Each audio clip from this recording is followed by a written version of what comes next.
The first thing that happens is, as you think about food, is you begin to produce saliva. And in that saliva is digestive enzymes, specifically amylase, which is what helps you to digest starches. It's your first stage of starch digestion is in your mouth.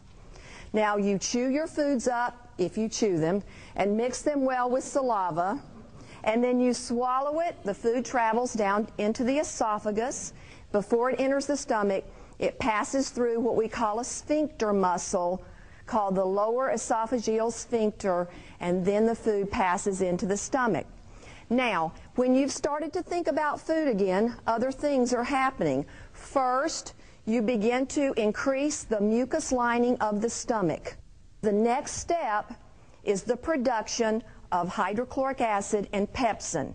And that's very, very important, because what hydrochloric acid does when it's secreted is it signals this lower esophageal sphincter to tighten and close. Because guess what happens? You begin to churn the food up, and if that sphincter muscle doesn't tighten and close, you will reflux food into the esophagus. Your esophagus doesn't have a mucus lining to protect it, so it's going to irritate and inflame it if you reflux your foods.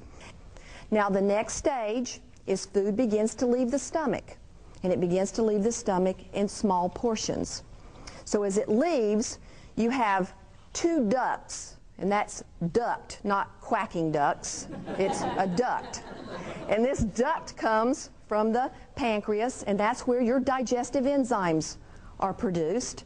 That's protease for protein digestion, amylase for starch digestion, and lipase for fat digestion. This process must take place in order for you to have nutrients available for the health of your body. So what do you need to do with this digestion? You break protein to amino acids, your starches to glucose, and your fats to fatty acid. And this is the process that must happen. Now the next step, food travels into the small intestine. This is where most of our nutrients are absorbed. So we have in this small intestine a nice mucus lining, and it is sort of like your gatekeeper, this small intestine. And what I mean by that, if you've properly broken down your protein, your starches, and your fats, your gatekeeper, which is your mucus lining, says, okay, you can enter the bloodstream to provide nutrients for your body. It also acts as a barrier, so it's like a filter. So guess what? You don't want everything passing along your intestinal tract in your bloodstream. That is not good. So it is a barrier to keep out undigested foods, bacteria, parasites, anything like that from entering your bloodstream. So this small intestine is crucial to the health of the rest of your body. Now next is your large intestine, or we call it the colon.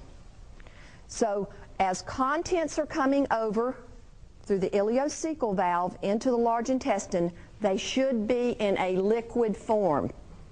What does the colon do? It takes the water out of it. Very simple. It moves it up across the transverse colon, down the descending colon, and out the body. And as it does so, as it extracts more water from it, you develop a more solid bowel movement. Now, in this colon is something called bacteria. And you know what? We have become so bacteriophobic in this country. But this bacteria, most of it, is very friendly to you, and you have about 2 to 4 pounds of it, which is about the size and weight of a brick. Now, next thing that occurs is something called a bowel movement that we don't want to talk about.